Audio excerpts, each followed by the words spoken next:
लोगोफोर आङो आंनि इउटुबनि जा लग' बेखौ चेन्ज खालामबाय। चेन्ज खालामनानै बिमोन आगोलो, दा बेखौ होबाय आरोना। नोंथांमोना माबायदि मोन्दों एसे बुंहरबानो जाबाय, मोजां मोनदों ना मोनाखै, आरो अननानै बुंहरबानो जाबाय जाय भिडिअखौ नायदों। जाय माने 100 भिउस फैयो आंनियाव, मिनिमाम 100 भिउस फैयो।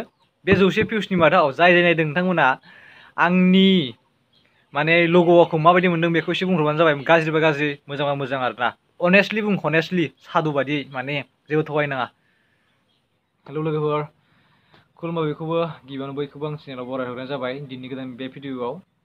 आङो सानगासिनो दाखालिनिफ्रायनो, माने सानसे सिगांनिफ्रायनो सानबोगासिनो आंनि बे चेनेलाव मा भिडिअखौ आं मेइनलि होबाय थानो, माने मा केटेगरिनि आं भिडिअ बानायनो। माने रेगुलार भिडिअ होनो थाखायथ' नों मोनसे केटेगरि थानांबायना, माबा मोनसे थिम थानांबाय नोंनि चेनेलनि। जेरै एक्सट्रा इउटुबारा इउटुबनि निउस होबाय थायो, इउटुबनि आपडेट होबाय थायो। बेबायदिनो खायफा रस्टारफोरा जेनेबा रस्ट खालामबाय थायो, बेबायदिनो आरोना। स' आंनिया जेनेबा रिएक्सन थाहैबाय, ब्लग थाहैबाय, आरो शर्ट फिल्म थाहैबाय। दा बेफोरनि मादाव आं शर्ट फिल्मखौथ' बानायबाय थानो हाखाया, बियो माबाखा क्लियारखा आरोना। बेखौ आं सम बानायबाय थाखागोन। आरो सासे स्टुडेन्ट नालाय आंबोथ' सासे स्टुडेन्ट, स' आं इमान फ्रि टाइम गैया आंहा। बेनिखायनो शर्ट फिल्मखौ आङो बानायबाय थानो हाखाया, बेयो जाखाबाय। ओमफ्राय रिएक्सन भिडिअखौबो माने आं माने अरिजिनेल कन्टेन्ट बायदि मोना, गावनि अरिजिनेल कन्टेन्ट बायदि मोना। अबयसे आं ओरैनो बानायगोन, जिखुनु बानायगोन रिएक्सनखौबो। जेब्ला बर'नि गोदान फिल्मनि ट्रेलारफोर ओंखारगोन अब्ला आङो माने रिएक्सन भिडिअखौ बानायगोन। मानोना आङो जागायदोंमोन माबाजोंनो, गान्जा फाग्लानि ट्रेलारजोंनो आङो आंनि बे चेनेलखौ अफिसियेलि जागायदोंमोन आरोना। बेनि सिगां मोनसे भिडिअ होदोंमोन, ओमफ्राय बेखौ आं मानो होदोंमोन, जेनेबा आङो मोनसे चेनेल खुलिगोन बे माबायाव, बे एकाउन्टजों होननानै आं बेखौ आपल'ड होना दोन्दोंमोन आरोना बे भिडिअखौ। ओमफ्राय आङो थांनाय बोसोरनि अक्ट'बर दानाव गान्जा फाग्लानि ट्रेलारजों आंनि बे चेनेलखौ जागायदोंमोन। ओमफ्राय आं बेबायदिनो रिएक्सन खालामलांबाय थादोंमोन। ओमफ्राय आं बेबायदिनो ब्लगबो एगारदोंमोन, आरो लोगोसे दा शर्ट फिल्मबो बानायबाय आरोना। ओमफ्राय आं सानगासिनो मा मोनसे केटेगरिनि भिडिअ बानायबाय थानो, जेराव आङो भिडिअ होबाय थानो हागोन आरो रेगुलार, माने सप्तायाव मोनब्रै मोनथाम भिडिअफोर होनो थारमाने आङो गोसो जादों आरोना। स' बेखौ आङो एसे एनालाइस खालामै दा आं मोनबाय, माने आं ब्लगखौनो जेनेबा आंनि बे प्रेजेन्स चेनेलनि मेइन थिम बा मेइन केटेगरि हिसाबै आं लालांनो सानबाय। मानोना ब्लगखौ आं बानायबाय थानो हागोन बायदि मोनदों। स' ओमफ्राय आं दा रेगुलार भिडिअखौ खालामनो थाखाय माने सप्तायाव मोनथाम एबा मोनब्रै भिडिअफोर होनो थाखाय आङो माने मोनसे केटेगरि नांथारबाय आंहा, फिक्स, जेनेबा मेइन केटेगरि हिसाबै। बेनिखायनो आं दा ब्लगखौनो आङो मोनसे सासे ब्लगार जानो सानबाय आरोना। जेनेबा ब्लग भिडिअ बानायग्रा। जेनेबा खायसे सोंबाय, नों मा भिडिअ बानायो इउटुबाव? होमबाथाय जों मा होननो हायो, जेनेबा शर्ट फिल्मबो बानायो, ब्लगबो बानायो, रिएक्सनबो बानायो। होमबाथाय बारा मोजां खोनायाना, स' आङो ब्लग बानायो, ओमफ्राय सम शर्ट फिल्म बानायो होनबाथाय एसे मोजां खोनाबाय आरोना।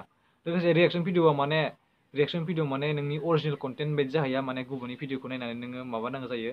बेनिखायनो एसे माने अरिजिनेल कन्टेन्ट, गावनि अरिजिनेल कन्टेन्टखौ सोरजिनाय बायदि जाया आरोना। बेनिखायनो आङो माने बेखौ बारा माबा होआखै, थारमाने इम्परटेन्स होआखै। बेखौ आङो सम खालामगोन, गोदान भिडिअ फैबाथाय। आरो बर'आवथ' गोदान भिडिअ फैबाय थाखाया। लोगोसे देग्लाय आरो बर' फिल्मबो नङा, बेबो मोनसे साननो गोनां जाबाय। मानोना लकडाउन जानायनि थाखाय फिल्म शुटिं खालामनो हायाखै मानसिफोरा। आरो लोगोसे आंनि बेकग्राउन्डनि थाखायनो मा होननाय जाबाय, बे जाबाय इन्जुरसो दै, हानि इन्जुर। नोंथांमोना मिथिखागौ, गामियावदि मा जाखायो, न'फोरा हानि जाखायो बांसिनानो।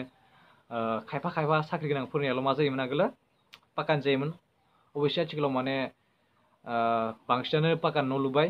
आरो आगोल साख्रि गोनांबाबो खायफाया हानि न'आवनो थायोमोन आरोना। ओमफ्राय दानिया बांसिनानो पाक्कानि न' लुबाय, हम लनफोर लानानै लुबाय आरोना। ओमफ्राय जायफोरा साख्रि दं बिसोरसो लुबाय, ओमफ्राय साख्रि गैयिफ्रा बेबायदिनो हानि न'आवनो थाबाय। ओमफ्राय जोंहाबो जेरै साख्रि गैया नालाय, माने बेबायदिनो आरो इन्जुरनि न' बेथ' नर्मेलखा, माने हानि न'आव थानाया नर्मेलखा जोंनि बर' गामिनि थाखाय। माने जों एसे हाजो ओनसोलाव थानाय नालाय, स' बेनिखायनो आङो न'आव बारा भिडिअ बानायनो बायो, मानोना बेकग्राउन्डफोरा मोजां जाया। अब्लाबो आं बेयाव खुला बुंखाबाय, मानोना ब्लगफोराव आङो आंनि रुमखौ दिन्थिगोन, माने आंनि रुमावनो भिडिअ बानायगोन। स' नोंथांमोना जाहाथे नुबाबो जेबो माबा मोना, थारमाने अफेन्ड जाया। आरो अफेन्ड जायोब्लाथाय नोंथांमोना नायना थांनो हागोन आरोना।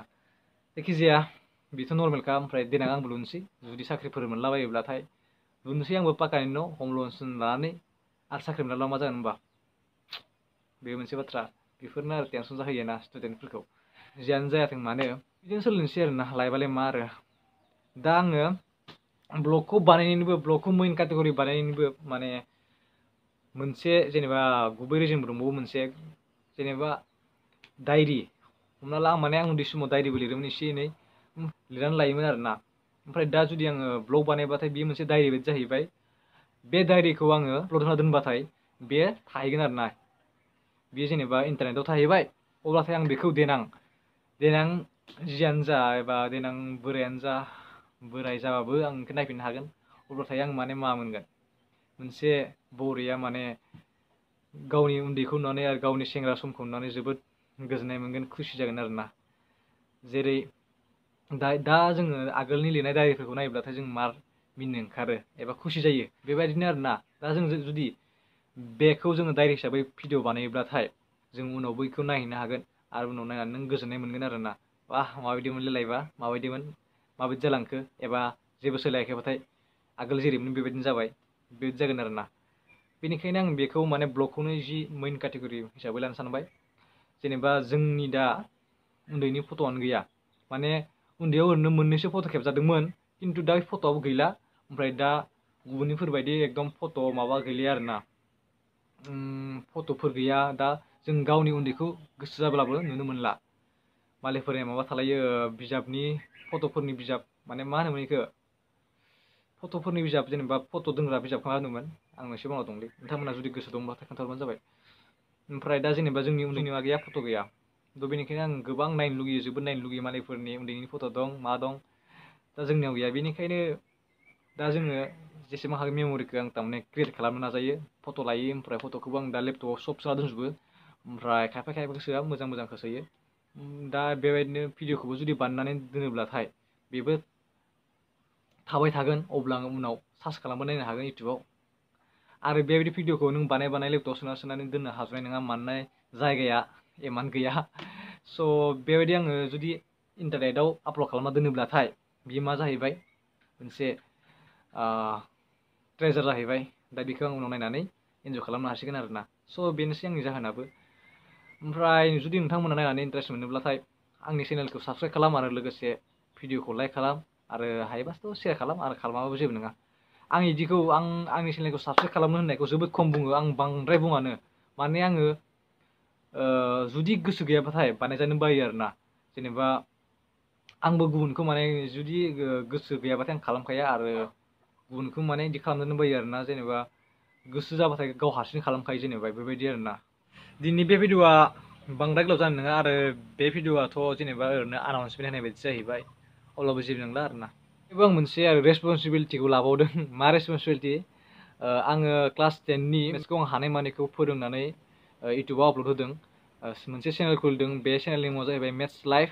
नोंथांमोना जुदि नुवाखैबाथाय, माने सोरबाफोर क्लास 10नि लोगोफोर दङब्लाथाय, एबा सोरबाफोर क्लास 10आव फरायनाय दंब्लाथाय बिथांमोननि बिमा बिफानो शेयार खालामनो थाखाय आं खावलायो, जाहाथे बिथांमोना गावसोरनि फिसाज्लाफोरनो दिन्थिनानै एबा फिसाजोफोरनो दिन्थिनानै एसेबाबो फरायनायाव हेफाजाब मोननो हागौ।